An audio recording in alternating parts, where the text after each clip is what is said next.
Coming up, Svend just keeps pounding poor DL with pop banger after pop banger. A good old-fashioned album review is next. That's episode 18.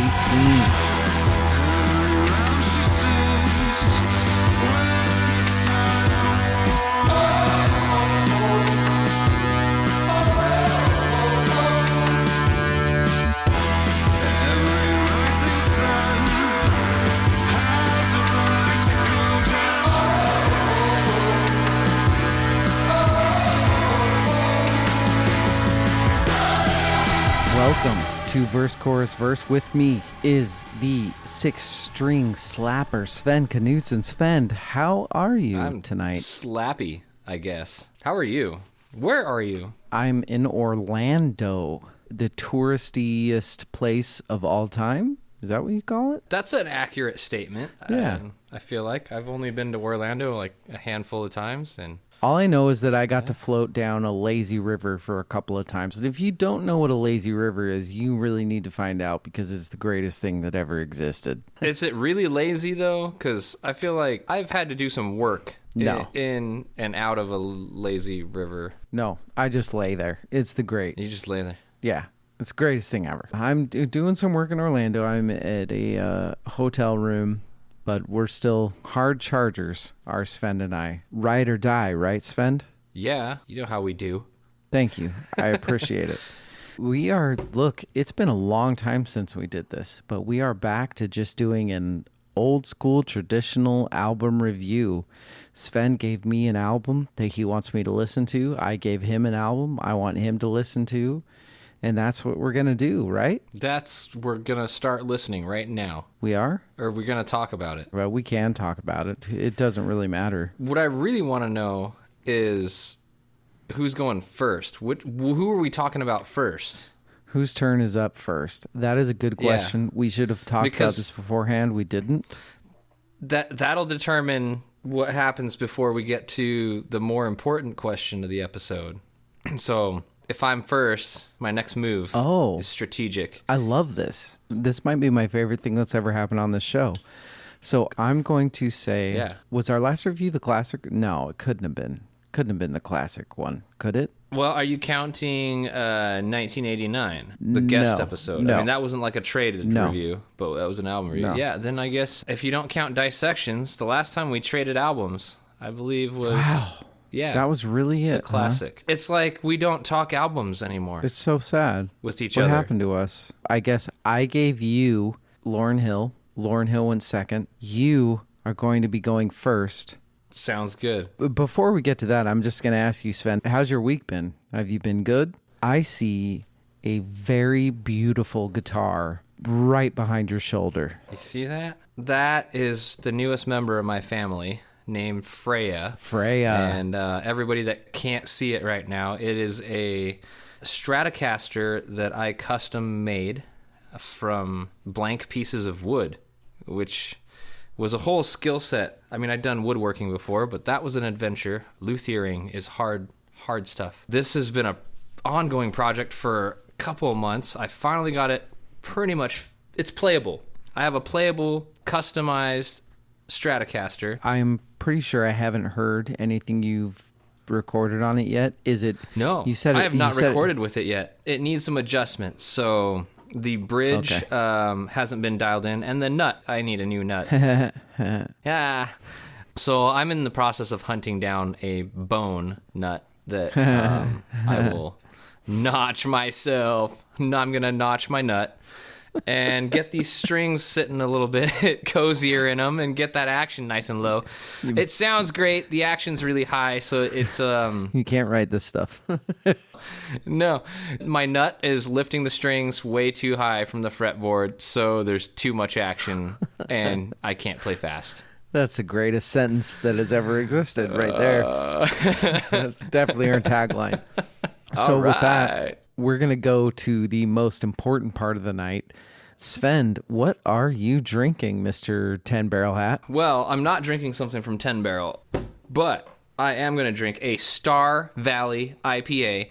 This since I get to go first and we're talking about the band and the album that you gave me, I don't know why, but this can reminds me of that. Not just the Star Valley, but the artwork on it. It's spacey. It's just this black and white can with like a weird starry sky with some swirly galaxies and some mountains and a dude in a hoodie just staring up at the stars.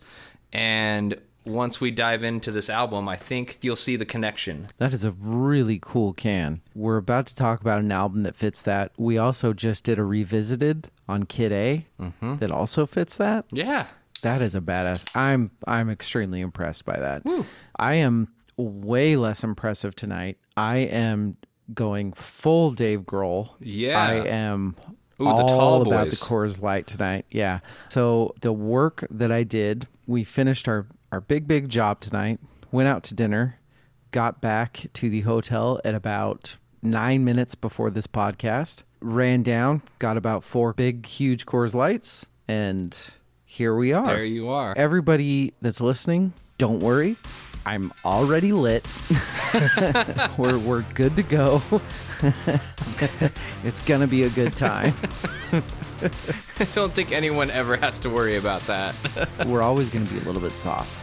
So stick around for about, 12 seconds. We will be right back.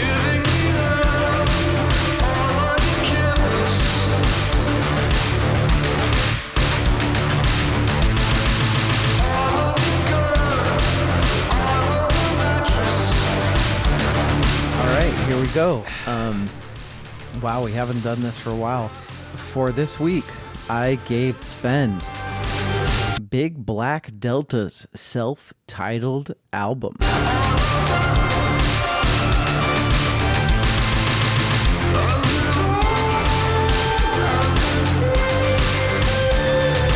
when you first sent it to me, I mean, it's been...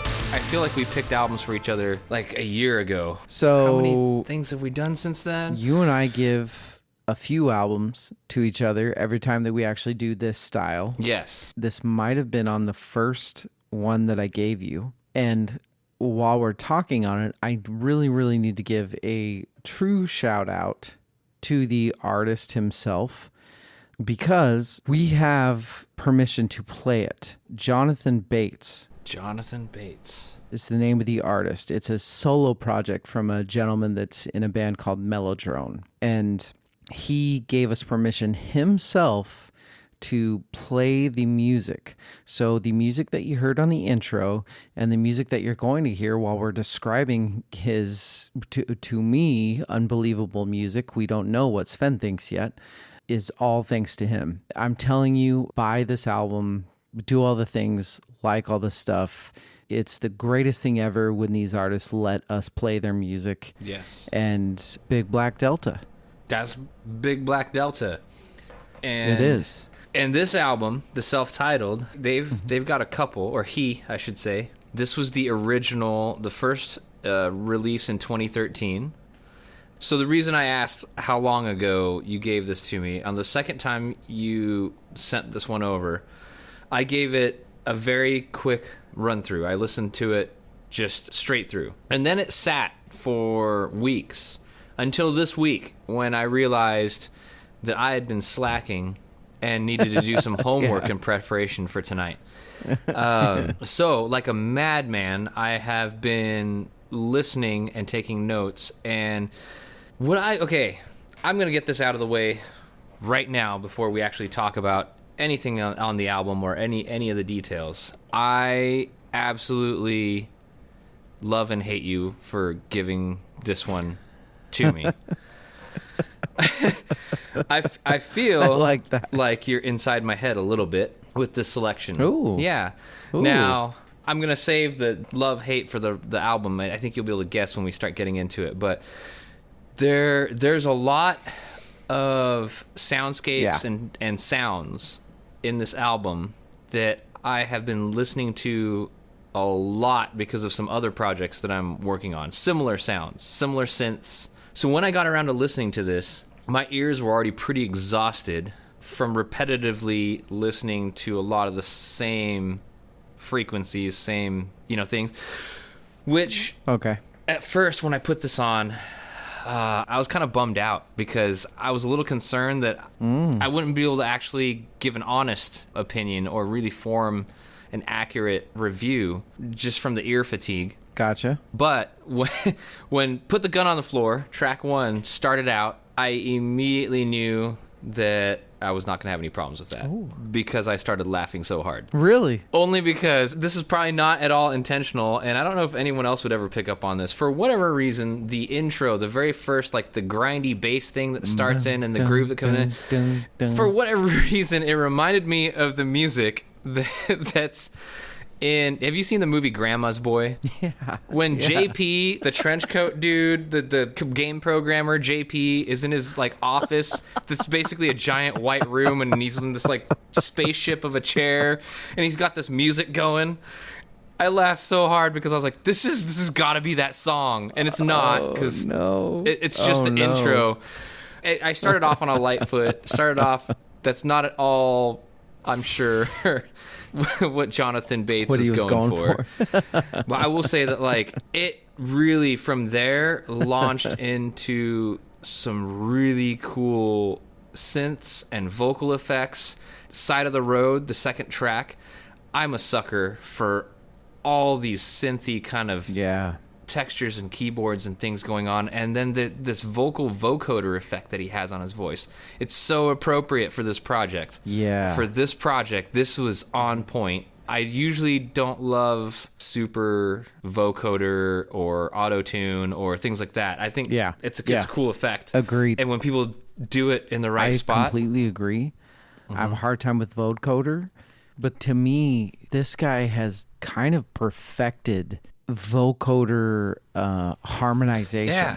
Yeah. He'll do the "this is one," and then the harmonization. The one.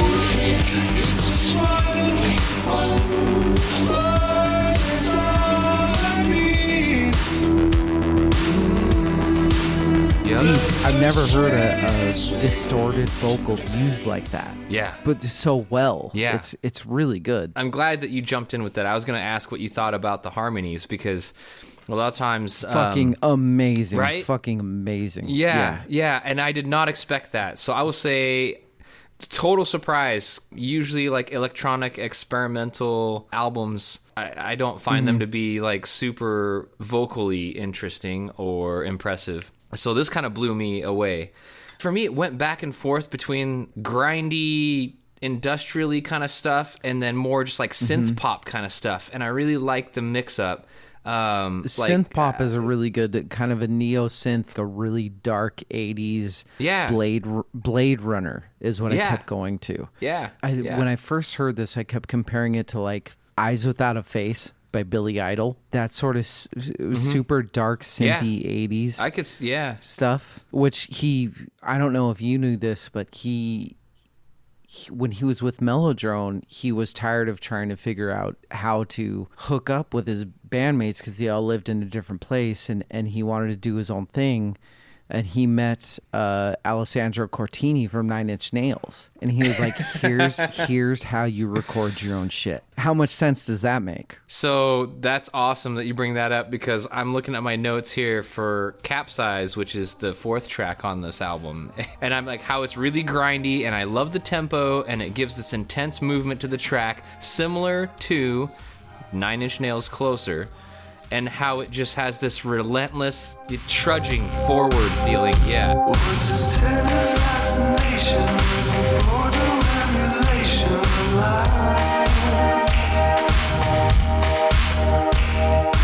think everyone knows Closer. Yes. It's the most basic boom clap you can ever have. Boom clap, but slowed down to this. It's trudging, and it's relentless, and it doesn't stop. And I love it because it's not that song. It's not like he's copying Nine Inch Nails. Not at all. It just has the same feeling of heavy forward momentum at this lugging heavy pace. There's a lot of things that I think really connect. I don't know, not just Nine Inch Nails. There's a lot of industrial that comes on.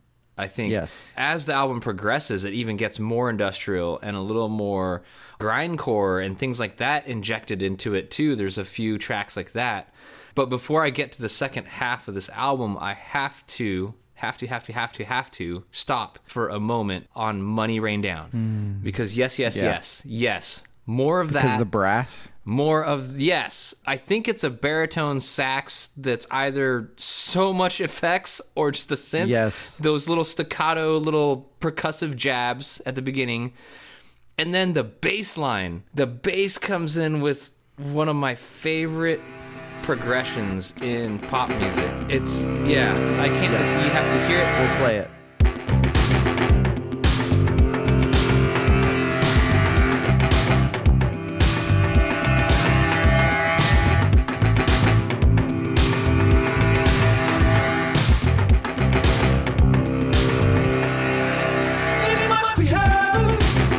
The verse and the bass lines get a little more bubbly, and then the saxophones start doing these trilly little high fluttery things, and anyone that's listened long enough to us knows that I'm a sucker for cool little saxophone unison lines. Oh my God. Money Rain Down. I had to stop for a minute, take the headphones off and like do a lap and then come back, put them back on and listen some more. That was like icing on the cake. That track made my week. And then after that, we dive right back into just getting more industrial, more grindy, crunchy. There's a song called Betamax, which I think is really appropriately named. It's as Betamax as you can get. If there was going to be a music video that was going to be copied onto Betamax, and the Zebrah with an H. Ooh, this is some tasty tasty soundscapes. Extreme bass. Yeah. And then there's these little beepy, clicky things that go on in the back right before and then during the bass, the big blasting kind of horn bass that sounds like, I don't know, I'm trying to think of what it's almost I've like seen that in. The sound of the Zack Snyder soundtracks, Tenet, and it's just this huge blasting. Exactly.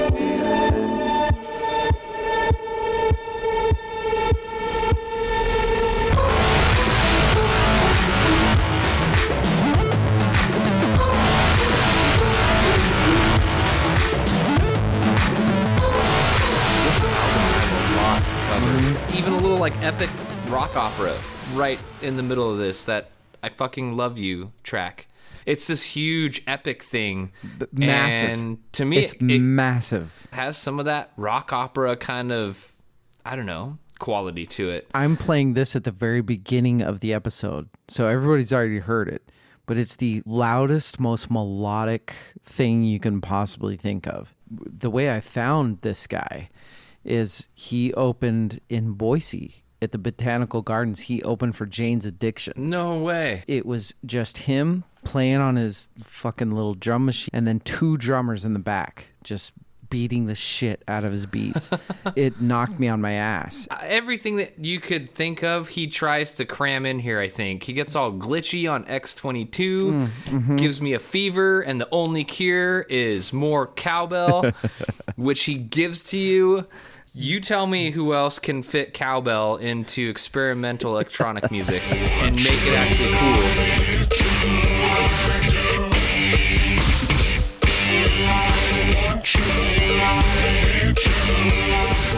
Kudos for that. My only complaint from here on out is why the fuck is there a ballad on this album? Why did he stick Dreary Moon? This just came out of nowhere and... it's like very 80s synth ballad and just I just didn't work for you. I guess that's the only complaint I have. I can understand it. I feel like he gave us a break right after that. He knew that you're gonna need to cool down, and like I had to peel myself off the wall, put down the hammer. X22, the song leading into that is so fucking, it's the heaviest song on the album. Just fucking pounding you in the face, and then he just kind of... So then after that, it's like meditation time to calm down and soothe the raging... So then it gives you this PB3, which is a pretty awesome soundscape. I don't know. I know some people are not going to be really into that. I've talked a lot about soundscapes. I'm not a fan of soundscapes for the most part, but there are certain ones that I like, and this one I like. I can name specific bands that do soundscapes I like. people like Pink Floyd. I mean, there's many others, but I like this one. It was a really cool like sonic journey, I guess. There's so many little things to let your mind wander around, and that's kind of what I did. Really, the only other thing that kind of made me chuckle that I wanted to comment on is In the Night. That song sounds so familiar for whatever reason. I don't know if it's like some forgotten ABBA hook that then turned dark and ended up on this album. It's seriously one of my favorites on this album. So I'm not saying that in a bad way. Something about it sounded like I've heard it before. Love You This Summer, the very end, the way he closes it, it almost sounds like it's a band. I think that's an awesome way to wrap the whole thing up. Anybody that listens to this podcast a lot will hear me talk very frequently about synthwave and neo-synth and all that sort of stuff. This was more of a vulnerable album to give to Svend because this one was very important to me, honestly. There is a specific type of darker 80s synth Blade Runner soundtrack, or the old Blade Runner, or the 2049 that just came out like 6 years ago. That sort of music really speaks to me. And this feels like kind of that album that I was waiting for. I hate using this. This album is fucking sexy. Like, I'm sorry, but I'm picturing like a beautiful woman that I'm in love with slow dancing in front of me. Okay, note to all the strip clubs in Orlando.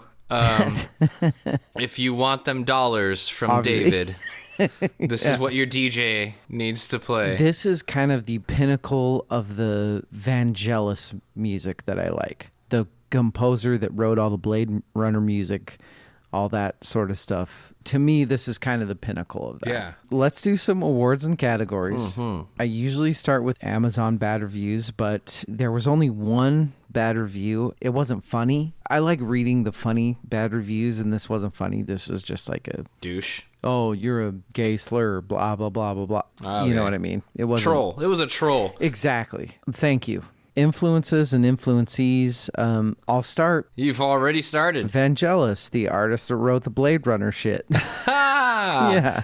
There you go. Who was responsible for a lot of this style of music. That's who I put. I 100% agree with that. I also hear, like I mentioned, a little Nine Inch Nails, and then like some Depeche Mode kind of stuff. Oh, fuck yeah. Good. I mean, even borderline Tears for Fears. Ooh. You know, there's a lot of that to a lot of these.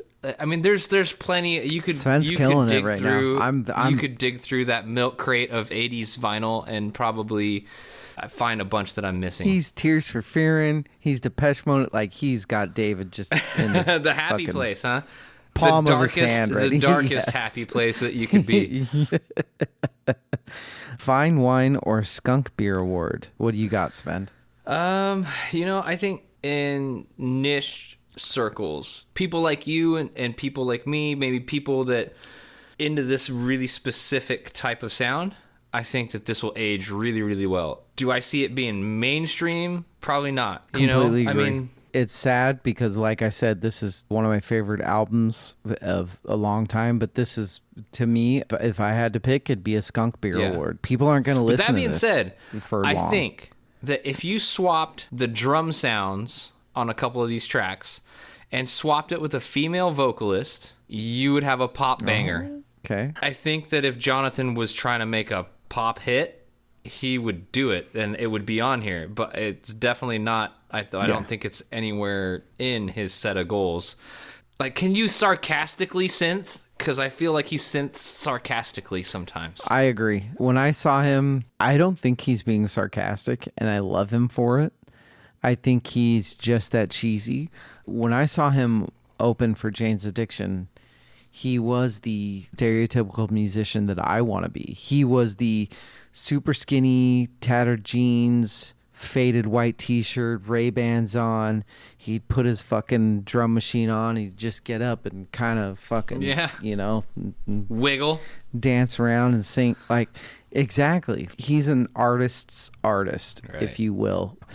Never mind the Bullocks Award. I know that he released one in 2020, and I haven't listened to it. I haven't either. It's on my list now. I haven't heard his 2021, so I don't know. John Paul Jones Award. Ooh, I got a good one for this. Okay. Imagine him teaming up with David Bowie. That's a good one. I'm just thinking what happened when Trent Reznor and Bowie did their thing. If that was in the realm of possibility, I would say that would have been the coolest thing to have on this album. Yeah, that's really good.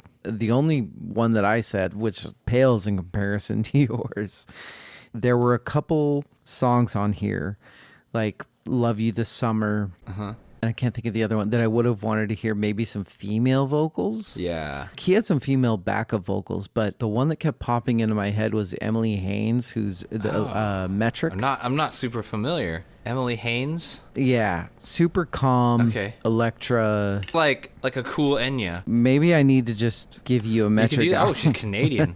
Okay, we're totally rabbit holing, but John Popper Award. Do you have a best hook, Svend? I don't have a best hook for this. There's nothing that just got stuck in my head that was like that one thing that whenever I call out a best hook, it's because it's something that's so catchy, I can't stop singing it. This one was like, I didn't feel like singing along to anything. I just wanted to drink more beer and open up a whiskey if I had one. So this ties into my John Popper Award. Yeah. And it's going to surprise you because I think it might have been your least favorite song on it. Oh, God. But Dreary Moon. Oh, God. Which is kind of the very ending soft one. You would. At the very end, there is this kind of, he's high pitched and there's this female vocal thing going on. And just sitting there with a whiskey is fucking amazing. Everybody get out your whiskey and just sit down and chill to this because this is amazing.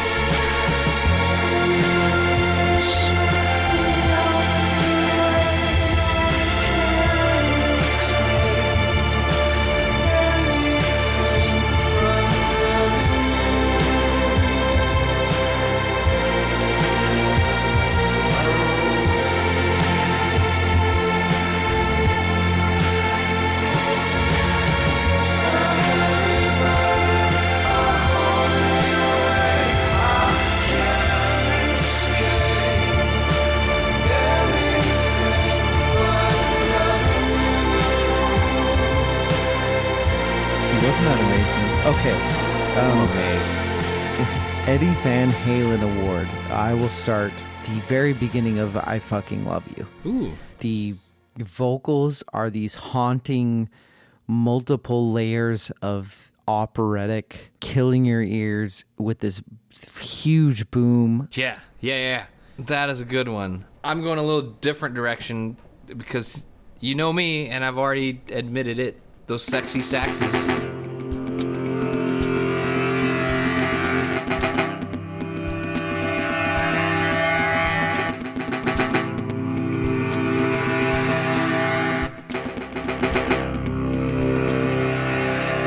Man, like all over that.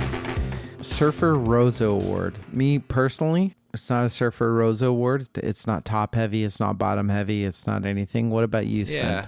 Yeah, it's not really. I feel like I almost was starting to think it was middle heavy because as I was listening through, I started gravitating to more of the songs that were like 5, 6, 7, 8, right in the middle.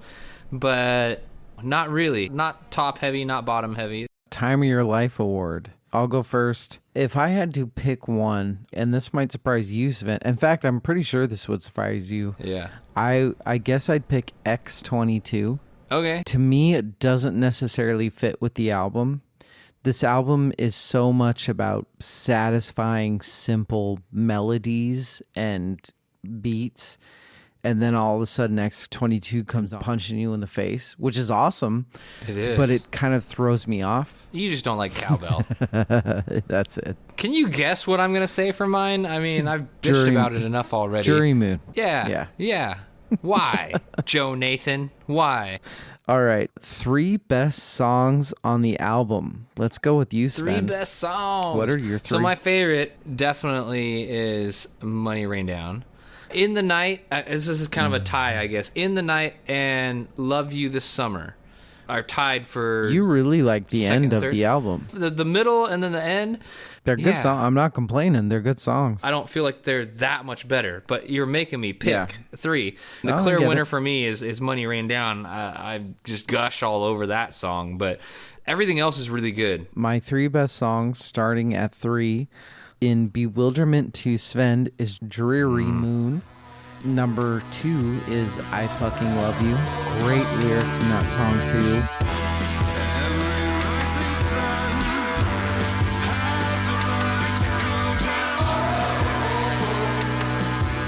Every rising sun has the right to go down. Jesus, that's a good line. Number 1 to me is Capsize. Okay. I mean, that really, you could almost swap that with any of my last two. Who won the album, Svend? Fucking Jonathan Bates did. I mean, I looked it up on Discogs. I didn't see any credits, so I'm assuming it's because he did it himself. I noticed that one of the labels he released on has half of his name in it.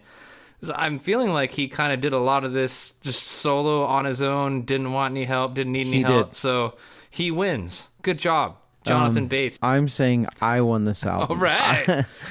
Good job, David. Look, I'd been searching for an album like this for so long, and it spoke to me. This is just a David album, and that's all there is to it. And I'm selfish for giving it to Svend, but that's what this is all about, right? I give you an album I love and see what you think, right? And then I give you an album that I think is going to drive you crazy, whether or not I like it. We'll find out. Svend, rate this album. I'm giving it 172 out of 297 sunflower seeds. That's how I feel about it. Oh, so this album, and I'm fully admitting that it's more personal than overall. There's not a song I don't love on it. It's a band I saw live for the first time that knocked me on my ass. And even better, you know how when you buy an album after a show and it kind of, this isn't what I heard. I'm all too familiar with that feeling. It was the opposite. That's awesome. So to me, this is the second David's 10 out of 10. Nice. This is a perfect genre album. Big Black Delta, thank you so much for letting us play your music. Yeah. It sounds like Svend was a pretty big fan too. Seriously, I'm a fan. I'm a fan. Everyone should go check it out. Go listen to this, please. I love it. We're going to take a break and we're going to go to our second album.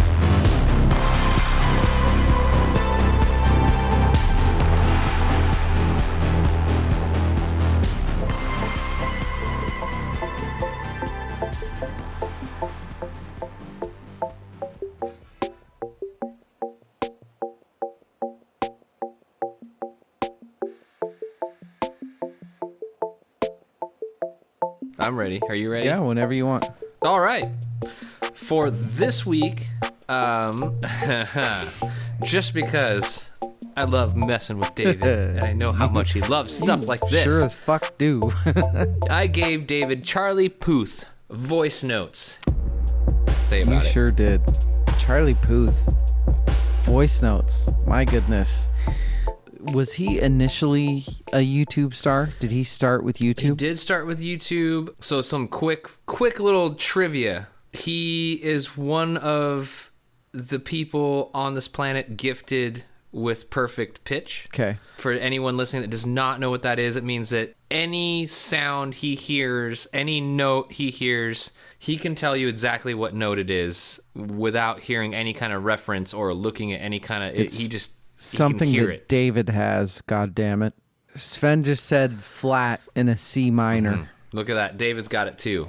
If he has 4 tall Coors Lights, the perfect pitch kicks in. The other thing, voice notes, the title of the album, one of his tools in writing music is his iPhone, and he uses voice notes, that function, to record ideas. He'll sing things into his phone. If he thinks of a melody or thinks of a groove, he'll beatbox it or sing it. Okay. And from what I understand, he does a breakdown of a couple of the songs of this. He actually ended up using some things on the album that were just recorded straight into his iPhone and then built a whole track around it. That's the reason why I listened to it in the first place and picked up Charlie Puth. Kid out of New Jersey, very well educated musically. Berkeley, Manhattan. Mm-hmm. This is his second of 2 albums out in 2018. Basically self-produced. Tidbits of help here and there. I know he has like a writing partner, but it's essentially self-produced, right? Yeah. He describes his own sound like walking down a dirt road and listening to New Edition 1989 and being heartbroken. I don't know what that means. All right. But I feel that's fairly accurate. It's a stretch. I can see, I could see that. Svend, I'm begging you. I need a break. At least I'm not the one that gave you 1989. We're going to have to do the troll metal next time. Is what we're going to have to do. Oh, come on now. So I'll start by saying that there's very obvious talent. I very much appreciate his vocals are fucking incredible. Very amazing. And I really do appreciate that he produces his own stuff. Yeah. You look at his production rights and his credits and everything, and it is like he does his own shit. But you know what? I knew there was a but. There was this giant but. I was just waiting for. But look, if I'm going by you and Rachel's logic in Taylor Swift's world, I shouldn't give a shit about who's producing it. There is something about this music that is so unlikable to me. Oh, wow. So let me just say something I do like, which is the bass lines. The bass lines in his songs are fucking amazing. They're so good. They're these super pure funk, basic, just awesome bass lines. You want to be even more disappointed? What's that? They're not actually basses. He's playing it on a keyboard. And at least on one song, I know that he used a keyboard's like guitar sound and then just octaved it down. God damn it. But still, for one dude recording the whole damn thing in a room, what else are you going to do? And his voice seems to fit the vibe. Mm-hmm. He does a really good job of fitting the voice with the instrumentation, with the beat. He does a really good job of fitting it all together. I think what makes me really not like this album is the lyrics. Yeah, I was waiting. I was waiting to have this lyric discussion. The lyrics in this are so offensively bad. Wow. That LA girls. I was expecting you to say like immature. Beyond immature. Still, wow. Any song that you're listing girls' names, you can already go fuck yourself. You've just lost it. Slow it down. How long? There is so much annoying douchery in this. It's like a super douchey version of Bruno Mars. It's wow, because Bruno's already exactly. Wow. Take The Weeknd and Timberlake, and then take out all the soul. Oh, and that's this. To me. Ouch! I'm sorry, Charlie. So sorry, Charlie. He doesn't care what I think or what we think because he's sitting in his mansion. It's true, and he's. So his success story, though, right? I mean, Fast and the Furious. Did you get into those movies at all? Not at all. Well, let's see. There's your problem. So let me ask you: are you a Charlie Puth fan? I am a Charlie Puth fan. Okay, I won't say that I love everything on the album. I'm a fan of his talent, and when I like something that he does, I really, really like it. Okay. I don't just kind of like it. I do agree. I can't argue with your take on the lyrics. I've watched enough of how he does produce and compose that it is very much like an afterthought. He's the process that I've seen him kind of walk people through in his videos when he's making, like, he did a breakdown of Attention. The lyrics weren't there for a lot of it. I think it was just a lot of just na na na na na. It was kind of an afterthought. So yeah, not so much that I like every song on his album. He's done a lot of these breakdowns where he'll show you how he creates a song. I think this is why I like Charlie, I think, is because this is the way I write music. And I've said this so many times. You know this about me. Like, I go to the lyrics last, and I hate writing lyrics. I can't. I'm not a poet. everything that I write sounds wrong to me. So eventually I just have to settle on something because I'll never have the right lyric. But here's the thing. Here's where I have a problem with that. You would never sing a song about, look, I'm at some point in some way you have to hold lyricists accountable for what they're saying. Yeah. When a lyricist is saying something like, it was just one time, I was drunk, I fucked around, but it was just one time, bleep, blop, bleep, blop. And it's this super funky, uplifting. You might not consider yourself a lyricist, but you would never write that. Right. You definitely wouldn't. I don't know if it's just the young guy thing or if it's just the super, super douche thing, but I don't understand why lyricists don't think they have to be held responsible for things. Like even Usher has done it, and like tons of famous. To me, that's just what I hate about LA and Hollywood, and I think that just comes along with, I just feel like that's just that world. I don't understand that world. Contributes a lot to the entertainment consumption of America. Maybe that's what it is. Yeah, I agree. I think that's just a problem with society, and I don't want to rabbit hole that because we're not gonna. That's not this podcast, but I feel like he is just participating in that part of what's really common in our culture, whether it's lyricists or actors or politicians. But I agree. I don't consider myself a lyricist. It comes late. I tend to, instead of going the route that he does, which I feel is more like douchey. Trying to portray this like cool party dude that kind of like I'm a, everybody loves me and everything. Svend, it's douchey. Yeah, you can just say it's. And instead, douchey. I go like the nonsense route. For me, not douchey, but also incoherent mostly, and more just what that makes no sense. So you've given me Jacob Collier. Yeah, who is the way more talented version of this. Right. And even him, the lyrics that he has, like, they're not good by any means, but they're not like this. Right. They're not frustratingly bad. Offensively bad, huh? Exactly. Like, right. I don't know. It's really weird. It's active. I feel it's a character. He's trying to build this character around his public persona. Yeah. What's the last song on the album? Through It All? Through It All. Yeah. That's like a 13-year-old's version of My Way. Yeah. It's this. That guy went to Berkeley. Yeah. That dude has not been through it all. What through it all have you been? You know what I mean? He's from rural New Jersey. Like, he has not been through shit. What are you talking about? It's what I mean? So that's for me. The word is immature. I think, I feel like he writes the way and he's not a teenager. He's young. He's young. I don't know exactly how old he is now off the top of my head. It reminds me of like stuff that I would say as a teenager when you think the whole world revolves around you. When you're young, I agree. You're in your own world. You can't see past your own dick. That's my world. Yes. Anything beyond that, I don't give a shit about. And I'm a little more, I guess, forgiving on that level, I think. I think anybody that listens to this podcast knows that that's true. Yes. I am. You're definitely more lenient than I am. That's for goddamn sure.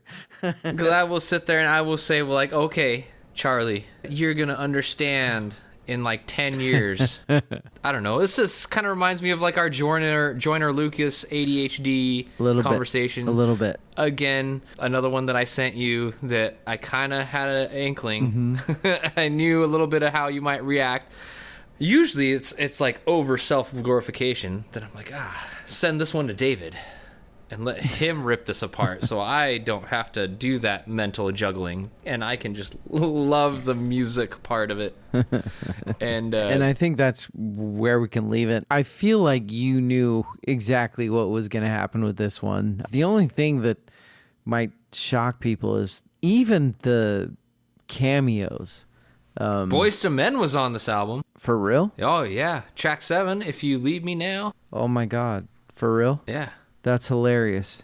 My notes, and I am trying to largen them right now so you can see that I'm not cheating. If You Leave Me Now is very Boyz II Men. Well, we know why, right? Yeah, I see it right there to the early 90s. Yeah. Well, it's very Boys to Men. It takes me back to the early 90s. There's some incredible vocal work. And it's very Boys to Men because Boys to Men is featured on that song. Okay. I like that. So you got to at least admit he's got good friends. Yes. He does. He keeps good company. See, what I was aiming for was that he did a song with James Taylor. Yes. Change. That's right. So I've been getting a lot of hate mail this week. I'm going to get more because you know who I don't really like? I don't like James Taylor. I don't. I'm not a James Taylor guy. Dude, I think you just stepped in it there. That's usually one of those things you just keep to yourself. Yeah, well, it's a podcast. I can't do it. You're taking on Rolling Stones, James Taylor. Fuck Mick Jagger and fuck James Taylor. Oh, Jesus. Everybody, please. I love this man. Don't crush him too bad, please. I want to see him again in a week. All right. Categories. I'm not going to read the Amazon reviews because same thing as I said as last time. They're not really funny. They're just kind of shitting on it. The only thing that I want to mention about the reviews on this album is that they're all in different languages. Hey, international audience. Italian, French, German. They all really didn't like this album in other languages. It was super weird. Oh, man. Influencees. What you got? I don't know what I didn't hear a whole lot of anything that really stuck out beyond just he was making mainstream pop. Yeah. I went early 90s. I had Boys to Men and Usher. Yeah. Basically. Yeah. Some tracks you could definitely hear like Southern Florida kind of a thing. Late 80s, early 90s, maybe. You know what's really fun, too? Anyone listening along, like, honestly, you mentioned Jacob Collier being, like, the not-so-douchey version of this. They're friends, or at least friends enough that they... Are they? Oh, they stream together. You can look it up. It's pretty awesome when they one-up each other. Not really one-upping, but, like... They'll make commentary on each other's music or like play something and try to like, oh, I like what you did there. It's pretty fascinating to watch people that operate like, so, Jacob Collier, if you haven't listened to that, go back and listen to our, that when I gave that to David, but like he is just brainiest. I think, I don't know, like he's one of those musicians that made me want to quit music because he's that brilliant, intelligent and good at it. It's just see someone like that and then see someone with, like Charlie Puth, who has perfect pitch and also is musically educated beyond the quality of his lyrics. Gotcha. And to see them sit there and talk chord structure, it's weird. I feel like if he did that with his lyrics, if he crafted lyrics the way that he crafts chords, this would have been a different review. I gotcha. Fine wine or skunk beer? I'm going to say this is skunk beer. I don't think this is going to stay around. The voice note style has been done before it. It's going to be done after it. Yeah. It's just the next in the queue. I can't disagree. Even the songs that I really like, there's an expiration date, and Charlie's going to have to keep writing. Never mind the Bullocks Award. I have no idea. Is this his best album? I don't know that he's done any other full-length albums. No, I mean, he's got 4. He's got 4. I was not as familiar with the ones leading up to this. So he's got 3 that came out before this. And then after, I think he just works on everyone else's stuff. Gotcha. John Paul Jones Award. Have you heard of the band or the group? Duo? Maybe it's just one dude. Surfaces? Have you heard Surfaces? No. Okay. Well, I know what I'm going to send you next. Uh-oh. Continuing down this line of gifts for David. John Popper Award. The chorus to Attention. Yes. That's a really, really good hook. Yes, sir. Not going to lie. Do you have a John Popper Award, Svend? That is mine, but very specifically the bass line from the chorus that he played on a keyboard that's not a bass. That's actually just some plucked guitar sound. God damn it. Eddie Van Halen Award, the Way I Am vocal bridge, where he throws in his bit of, it's kind of a little minor change up there. Mm-hmm. Do you have an Eddie Van Halen Award, Svend? I don't, actually. I didn't think that any one little thing stood out as like a feature. he does a lot of stuff that just supports those lyrics that are awesome. Surfer Rosa Award. I do think this album is better in the second half. I don't think it's a Surfer Rosa album. I don't think it's spiffy in the first, amazing in the back. What about you? It's pretty much all even for me. Time of Your Life Award.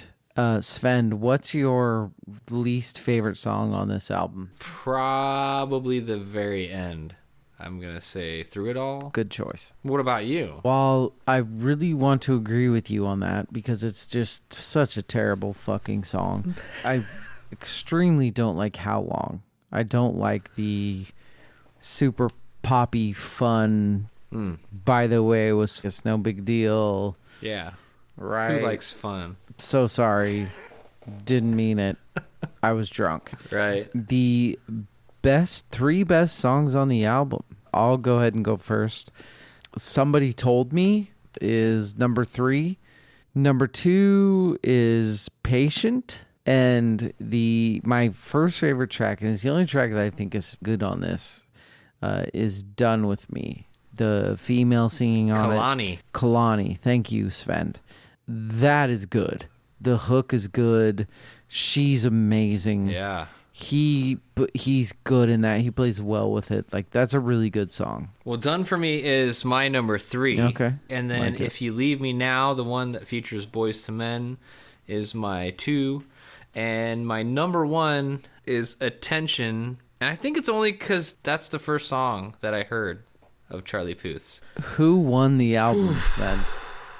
Charlie Puth, because he did a great job for somebody that came out of nowhere, moved to L.A., somehow landed himself a freaking Hollywood movie soundtrack gig, and then all of a sudden became this producer everybody wanted. Yeah, while I'm at it, I'm going to go ahead and do my own album. So, fuck you, but also good job, Charlie. Whoever likes to listen to this... all the fans of Fast and the Furious. Yes. Whoever likes to listen to this album, this style of album, every year it comes out, won the album. They won. Yeah. They did. Svend, why don't you... I'm happy for them. Why don't you rate this album, Svend? I'm going to give it a whopping 10 out of 20. It's right in the middle of the road for me. Yeah. There's a lot of songs that are meh. The things that I like, I really like. The things that I don't like are just meh. I like it. Here's the thing about this album. This has made me do 2 rankings. Charlie Puth, you broke the ranking system. We just did Taylor Swift, 1989, who I gave 3 out of 10. I am moving Taylor Swift up. The reason that I'm moving Taylor Swift's 1989 up to 5 out of 10, because I really want Charlie Puth to feel when I give him a 2 out of 10. Wow. Okay. I want him to soak that in. This is, Svend, this is the least favorite thing by far that I think you will ever give me. Challenge accepted. Don't see what's... Oh, damn it. That's it for week 18. That's it. Join us next week, and I am so fucking excited for next week, because next week is the first installment of David and Svend's 10 out of 10s. Here's the gist. These albums, we give each other options. We give each other 3 options when we go into this. 3 albums that we can pick from to review. And if, let's say that I give Svend an album that he's already heard and he loves, and he says, I can't review this. I know it and I love it. Well, I gave it to him because I know it and I love it. So what do we do with that album? Well, we put it into David and Svend's 10 out of 10s.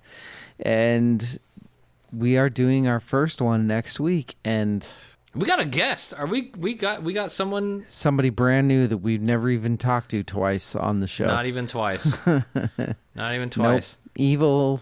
Evil doesn't even know what he's in for at all. Well, I know that he's getting off easy because usually we make him listen to an entire year worth of music, and this time he only has to talk 1 album.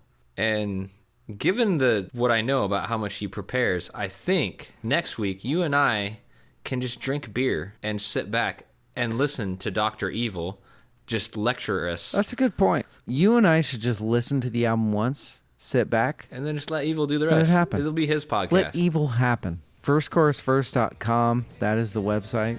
You can visit us there. You can go to Verse Chorus First Pod. That's our Instagram. You can visit our link tree there. We are on Spotify. We're on iTunes. We're on YouTube. We're everything that you can possibly think of. We're on. That's all I got. I'm exhausted. Sven's exhausted. Leave us alone. Peace. I'm out.